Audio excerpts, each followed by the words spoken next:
These days, work is in trouble. We've outsourced most of our manufacturing to other countries. And with that, we sent away good jobs and our capability to make things. American Giant is a clothing company that's pushing back against this tide. They make all kinds of high-quality clothing and activewear, like sweatshirts, jeans, dresses, jackets, and so much more, right here in the USA. So when you buy American Giant, you create jobs in towns and cities across the country. And jobs bring pride, purpose. They stitch people together. If all that sounds good to you, visit American-Giant.com and get 20% off your first order when you use code STAPLE20 at checkout. That's 20% off your first order at American-Giant.com with promo code STAPLE20.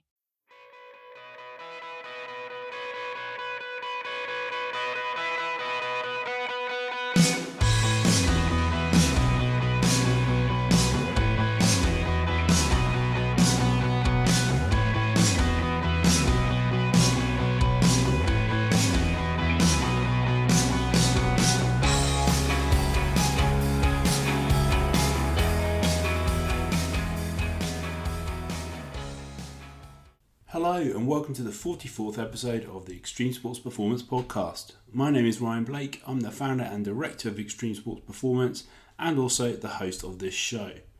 In this episode, we're speaking to Lex Balladon. Lex is a wakeboarder, a wake coach and surfer. We discuss many things such as standout moments from riding, mental preparation, training regime, focus under pressure, what to do when things go wrong, balancing boundaries and limits, perspective on risk versus reward, and much, much more. Really enjoyed recording this episode with Lex. Hope you enjoy listening to it. Here we go.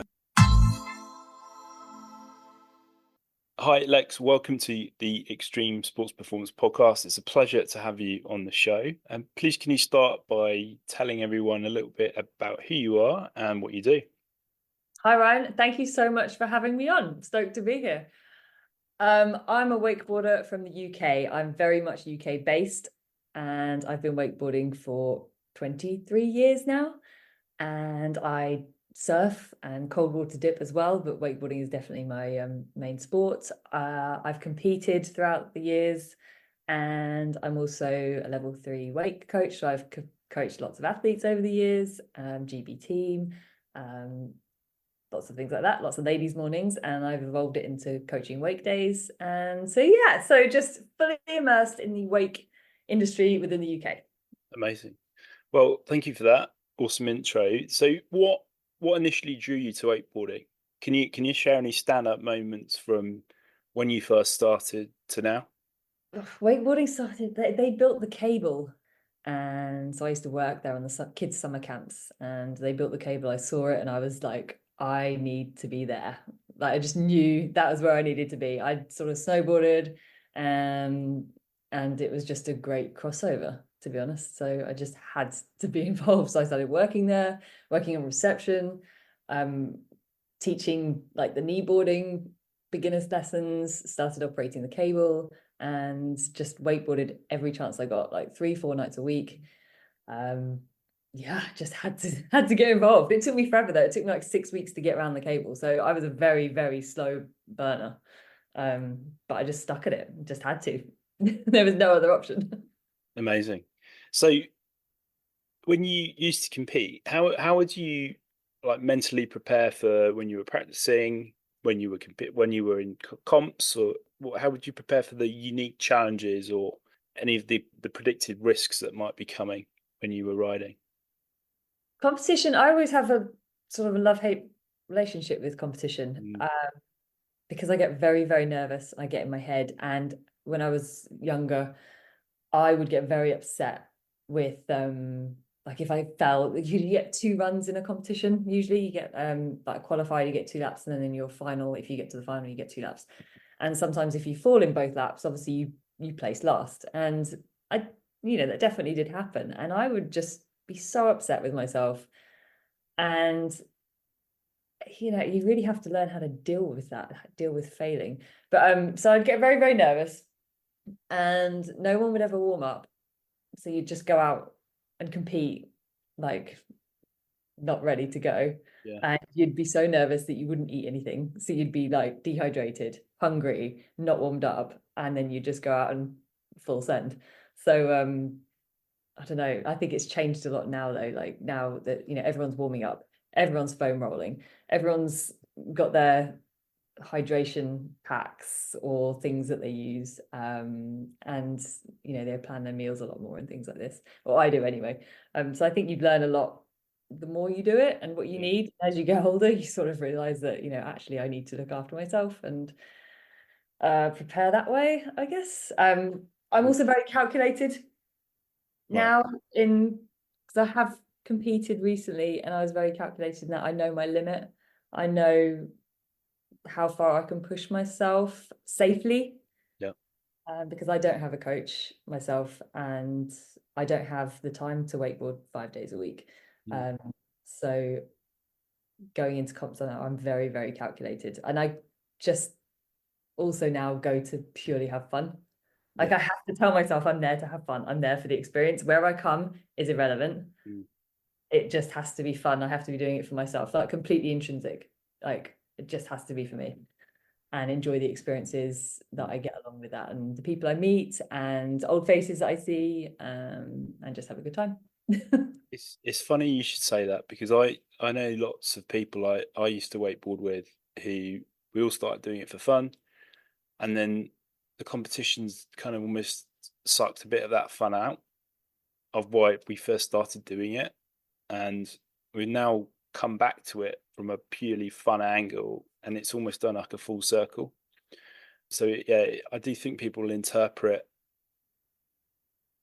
comps in a different way. It's very interesting, but there's always going to be the grassroots of fun in the sport. I think always really why we fell in love with it, right, in the first place. Absolutely. So what kind of training do you do to kind of prepare your body for wakeboarding, and how's that possibly changed over the years? So when I first started, I would just wakeboard. Yeah. Wakeboard every chance I got. I would be wakeboarding. If I was working at the lake, I'd be there 5 days a week. And when I started, I worked in London for a bit, so I'd only wakeboard on weekends, and I'd wakeboard for 8 hours a day on those weekends. So that was just all I used to do. Now I work out 3 to 5 times a week in the gym.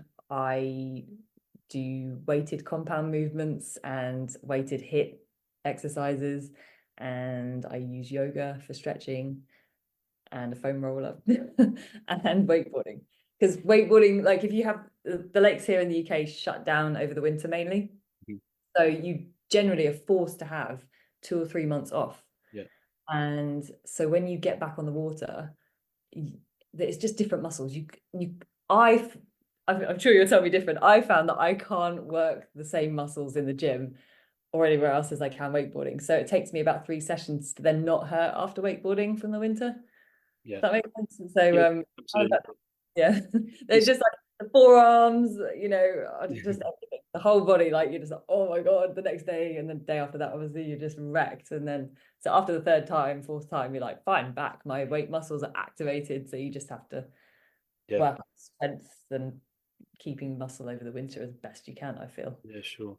It's interesting you say that, because that applies to lots of sports. Like there isn't necessarily a direct replication of training you can do in a training environment like a gym versus on the water, in the sea, and like on the pitch, whatever the sport is. That the thing that we try to help people understand is the power of training transfer.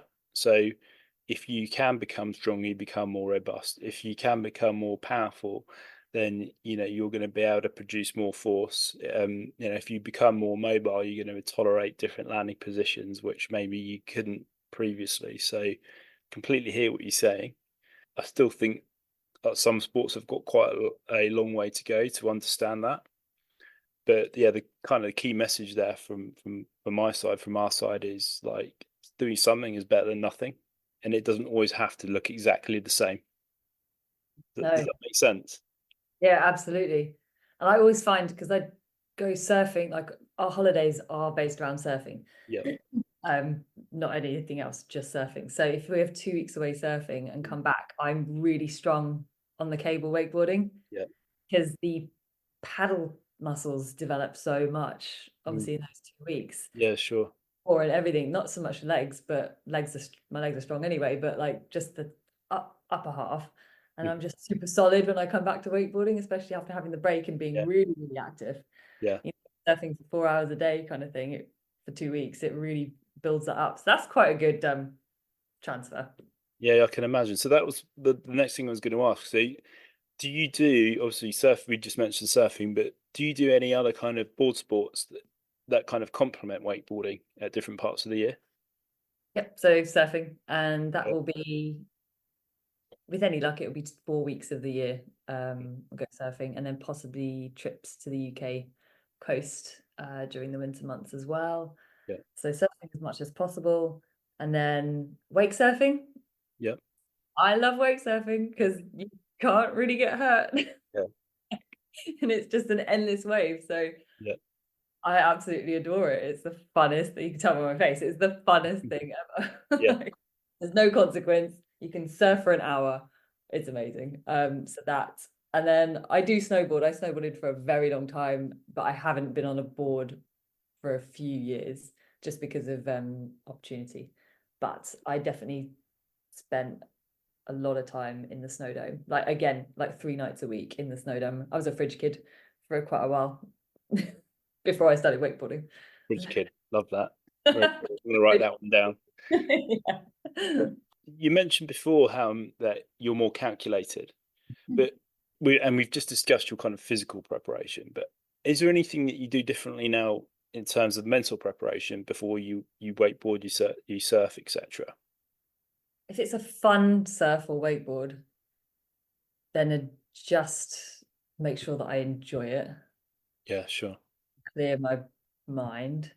Because sometimes I do not want to go out. Like, there's some days I'm like, I just don't want to get wet. Not interested. Yeah. But those are the days where I need to go and get on the water, in the water. Yeah, and sure. I come out and I'm just a different person. I have the best time. Like, the stoke is high. So I have to sometimes really force myself to go in. I'm not gonna lie. I'm sure other people might feel the same. Yeah. So there are times where I'm like, just go in, just get it done. Like, just go out for 15 minutes, who cares? And then I'll be out there for like an hour and a half. Like, it's, loving life. If it's competing, again, just making sure that I remember to have fun now. And that the biggest thing was because last year I did the Worlds and Plastic Playground at Liquid, and I haven't competed for a long time. And they're 2 epic competitions to go straight in after like a 6-year break. And I just had to get over the fact, or tell myself, that nobody cared. Like, the spotlight effect. Nobody cares that I'm doing this apart from me. Yeah. Like, I always think, oh, what are people going to think? I'm not as good as everyone else. Like, what if I crash? Like, oh, I'm in the Masters, I'm not in the pros. Like, but no one cares. No one. So as long as I remembered that, and it was about me having fun, then I was all good to go. If I then went down the rabbit hole of like freaking out, then I would have run. Yeah, sure thing. No, I completely understand that. A lot of athletes we work with would say similar things, and it's just the one thing that they found really helpful is just how they apply their focus, not necessarily to where they are and who's there, but what it is they're doing and why. And just like changing that thought process can make a massive difference, which makes loads of sense and relate to what you've just said.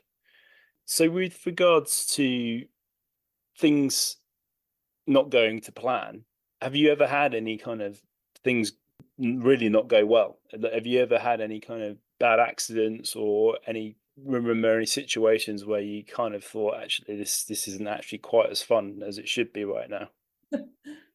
Lots of concussion.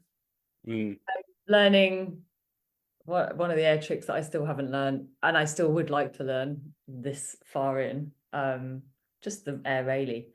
I've had a very long, horrible relationship with it, and lots of front edges and lots of concussions and lots of time in A&E. And that sucks. And I can't I'm very calculated now because I'm like, I can't be concussed. I have kids. Like, I can't be concussed for 2 weeks. Like, it's just not something that I can do. So it does limit, or have to be very calculated of what I do. But my injuries have come from snowboarding, actually. Yeah. I blew my knee out in the snow dome. I was 2 months non-weight bearing after surgery. So that was sucked because my leg, obviously I had to build my leg back up. It was shrunk to like half the size of my other leg. And I didn't really know, I was 19. I didn't really know about physio, and there wasn't really that available to me. And so that was quite a difficult thing mentally to deal with, and physically, because I like moving. And I broke my back snowboarding in Whistler as well, but that was okay. It was fine. I was okay. So that wasn't very nice either. And again, lots of concussion in snowboarding from being stupid and getting edges there. So I think it's just protect your head, to be honest. Yeah. Concussion there's so much. Hello, it is Ryan, and I was on a flight the other day playing one of my favorite social spin slot games on ChumbaCasino.com. I looked over at the person sitting next to me, and you know what they were doing? They were also playing Chumba Casino. Coincidence? I think not. Everybody's loving having fun with it. Chumba Casino is home to hundreds of casino-style games that you can play for free anytime, anywhere, even at 30,000 feet. So sign up now at ChumbaCasino.com to claim your free welcome bonus. That's ChumbaCasino.com and live the Chumba life. No purchase necessary. VGW. Void where prohibited by law. See terms and conditions. 18+. More attention shined upon it now, and it's taken a lot more seriously than it used to be for the right reasons. I've personally had massive issues from concussion that have caught up me later in life. Yeah, and it's given me quite challenging periods of time where I've had vertigo and nausea and numbness in my hands, and it's all related from those head traumas. I had no idea. I get all of that, and I didn't know it was from that. Well, it might not necessarily be from that, but No, I'm taking that. You've diagnosed it. there are links that can be reasonable to assume that it is. And a lot of medical specialists I've spoken to have said that, that's why it's happening. So yeah, look after your head. And I think most people now do wear helmets. You kind of used to be uncool, but it's almost now you're uncool if you don't. Everywhere I usually go with whatever sport it is, especially board sports, people do take much better care of themselves than I used to, but also I know other people used to 10, 15, 20 years ago. Do you wear a helmet? Oh yeah. Actually, you're not allowed to wakeboard on the cable without a helmet now. Right. Like when I first started, you could go without a helmet. That was absolutely fine. But yes, they changed it at some point. I can't remember where. A long time ago. But no, yeah, I wear a helmet on a bike, snowboarding, all the time. If there's a helmet I can wear, I'll be wearing it. Yeah, well, there we go.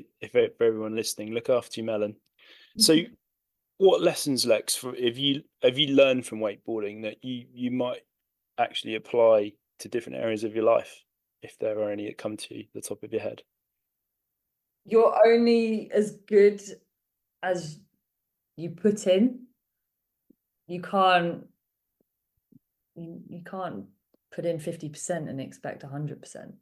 You have to put in the effort, and no matter how good you become from that, if you know that you've put in every ounce of effort you can, then that's all you can do. You should be, if it's not enough, then at least you know you left nothing on the table.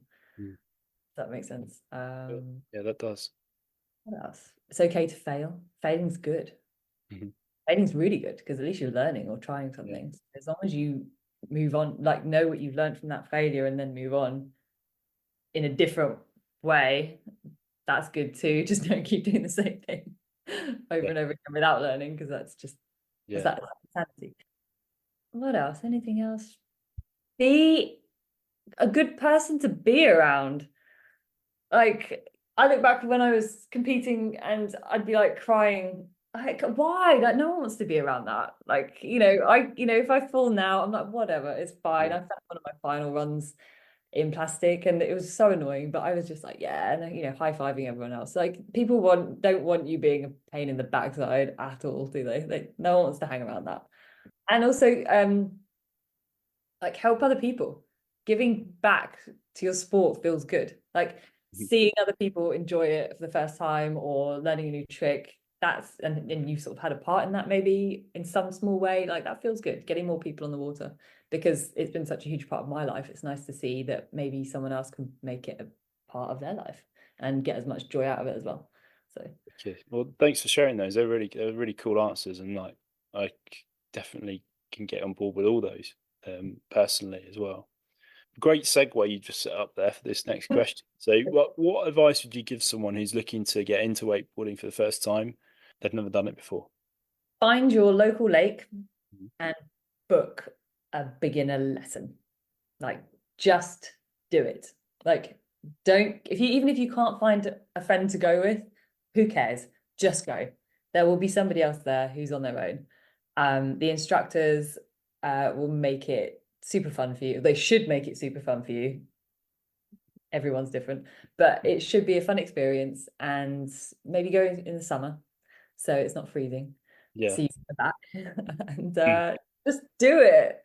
Like just do it, and then maybe join like some Facebook groups or communities that have beginners in them, or just start following the sport and just be open and talk to people. Like if you're at the lake and you're new, just be like, hi, I really want to get better. Have you got some tips? Like people love talking about wakeboarding. Yeah. So you ask someone for a tip, they will give you everything that they know, regardless of whether you want it or not. That's one thing we've discovered is everyone loves giving advice. Like talking about yourself is different to giving advice, but if someone asks you for advice, it's much easier to agree to it than if they're asking you for another type of favor. So yeah. You'll find with wakeboarding, a lot of people give advice on the dock, but someone hasn't actually asked for it. Okay. So yeah, you see that a lot as well. So Yeah. take information in and use what you want. I've also had, it's just reminded me, I've also had people give me advice about wakeboarding who don't wakeboard. I love that. It's one of my personal favourite pieces of advice. Yeah. So, are there any unexpected or surprising aspects of wakeboarding that listeners might not know about? That there's two types of wakeboarding. Actually, there's like three. There's wakeboarding behind a boat, which is wakeboarding because you've got the wake of the boat to jump. Then there's cable wakeboarding, which has no wake, and you hit features like kickers and rails, and you get air tricks by building tension and releasing. So you can do it that way. And then winching. So, which is obviously you need a winch and a crew who are super into it to be able to go and do that. So there's three different types of wakeboarding. So people are kind of like, what? They get confused with that when you say it's cable wakeboarding. And then they're even more astonished to learn that it's kind of like a big loop on a lake and it's run by electricity, and it's like basically a giant pommel lift. So that's what people get a bit confused about. But if someone doesn't know what wakeboarding is, I just say it's snowboarding on water, and then they kind of nod. Cool. And sort of pretend to know what I'm talking about. Or they ask what waterboarding is, and I'm like, well, that's different. I've had a lot of people ask me what wakeboarding is, so WEIGHT. Yeah, which is quite one of my, again, another personal favourites. Cool. Well, there we go. So there we go. Some tips for anyone who didn't know that. There's also a couple of different types of cables these days, aren't there? There's ones that go all the way around in I suppose, a rectangle or a pentagon, and there are others which just go up and down. So yeah, multiples of variables of variables, hey? Definitely. Yeah, the 5-tower cables or 4-tower like at Thorpe, usually 5-tower, are way bigger. You get more riding time. And then you've got the 2-tower systems that just go back and forth, and it's one person at one time. And they are perfect for learning new tricks because you can fall and try the same thing over and over again because it's just you on it. They're great for learning because they start from 0 up to not even full speed to get you to your feet. Whereas a full-size cable, you're straight off the dock at 30k. So obviously it's way easier to learn on a two-tower cable. And 2 towers are really knackering as well. Like they use different muscles. again. Yeah. Yeah, so lots of ways to get on the water. Sweet. Awesome.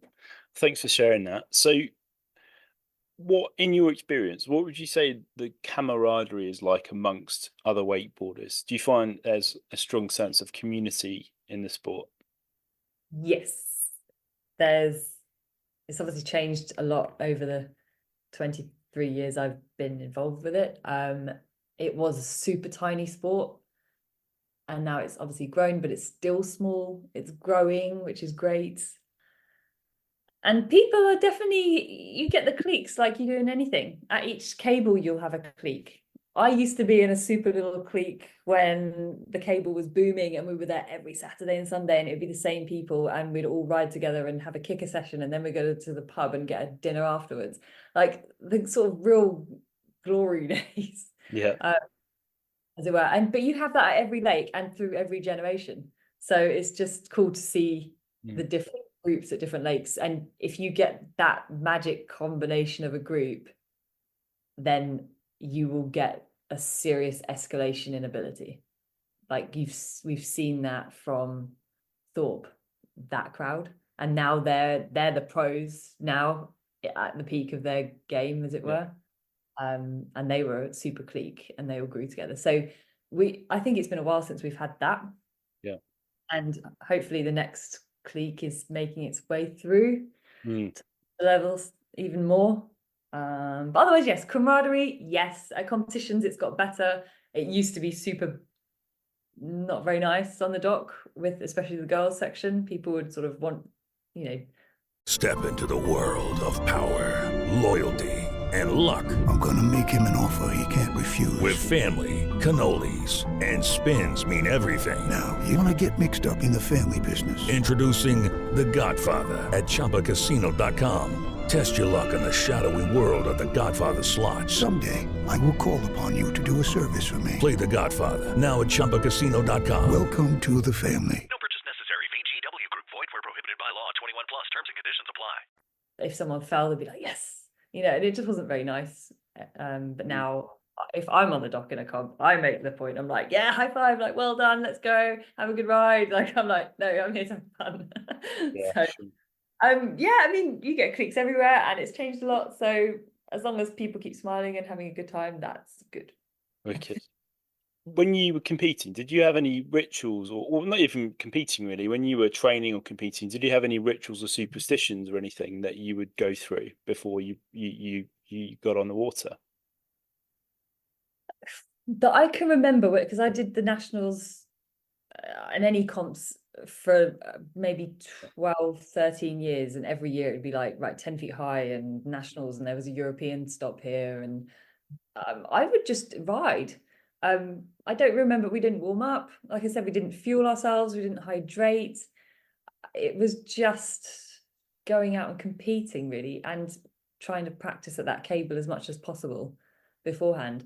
But example, the comps I did last year, I was very strict in, no, I get up at the same time and I have my breakfast the same, and I plan my meals, and I took my snacks and like my protein bars and all my water that I needed, and visualized my runs, because I didn't get a lot of time on the water beforehand practicing the course. So I was visualizing it, I wrote it, drew it all out, and I'd practice it in my head.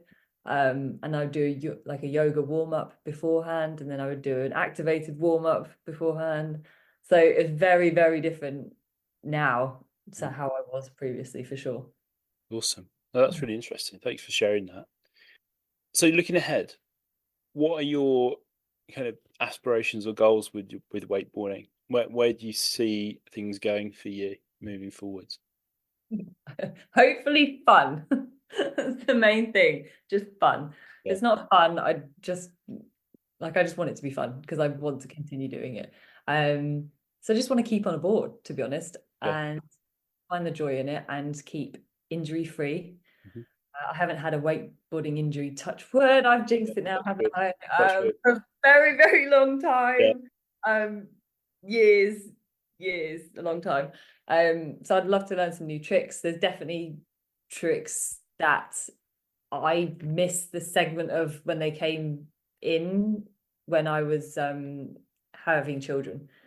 And I sort of came back onto the water and I was like, oh my God, everyone's doing this. But because I then had newborn babies, I was not about to go and try those kind of tricks. So that'd be something I would like to revisit and see if I can get those under my belt. Getting as many people into sport as possible. Like, I run events called Wake Days, and they're usually beginners to intermediate. So if I can get people on the water and share the stoke, that makes me super happy. So I'm trying to build a community of women at the moment that can just interact, but without any cattiness. Yeah. And egging each other on and be like, where did you ride today? What did you learn? Oh, that's great. You know, somewhere to be, somewhere to hang out. So yeah. And I'd just like to just share the stoke. Awesome. Well, it's been an absolute pleasure having you on the show. I've got 3 quick fire questions for you, which you didn't know were coming. So these are a little bit of a surprise. So sorry for throwing a curveball at you. So the first one is best ever memory on a board.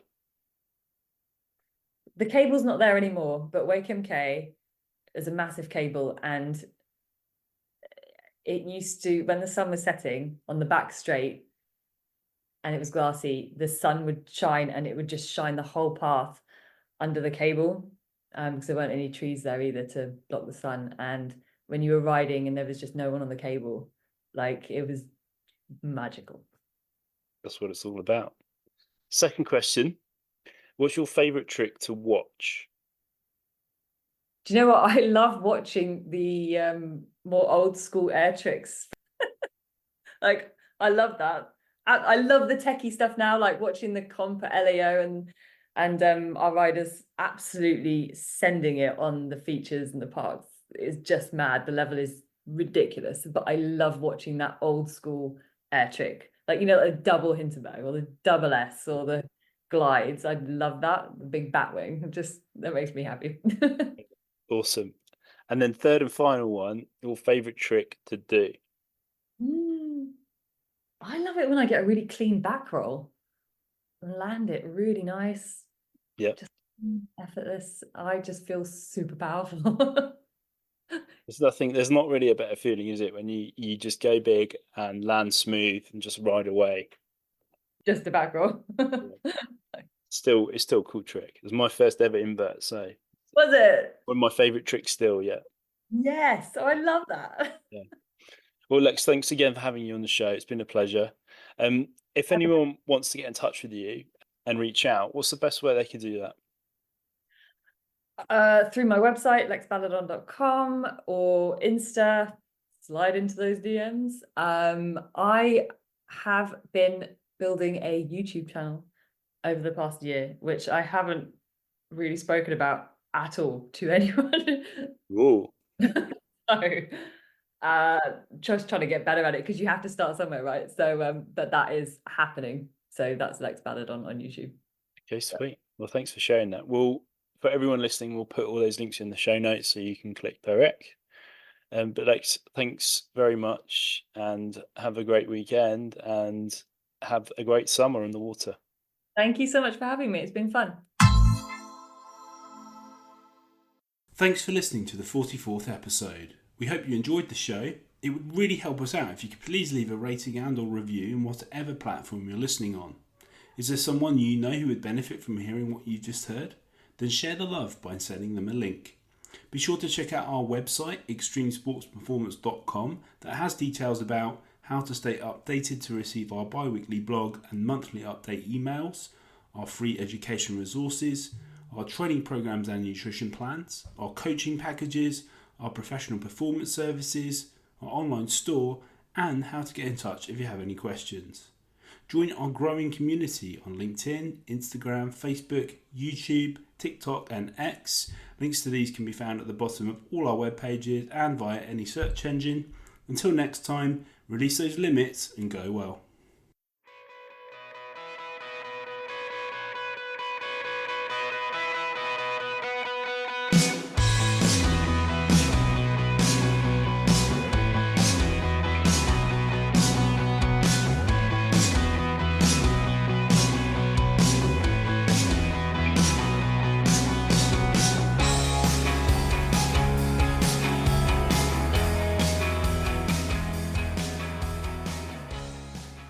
Hello, it is Ryan, and we could all use an extra bright spot in our day, couldn't we? Just to make up for things like sitting in traffic, doing the dishes, counting your steps, all the mundane stuff. That is why I'm such a big fan of Chumba Casino. Chumba Casino has all your favorite social casino-style games that you can play for free anytime, anywhere with daily bonuses. That should brighten your day a little. Actually, a lot. So sign up now at ChumbaCasino.com. That's ChumbaCasino.com. No purchase necessary. VGW Group. Void where prohibited by law. See terms and conditions. 18+.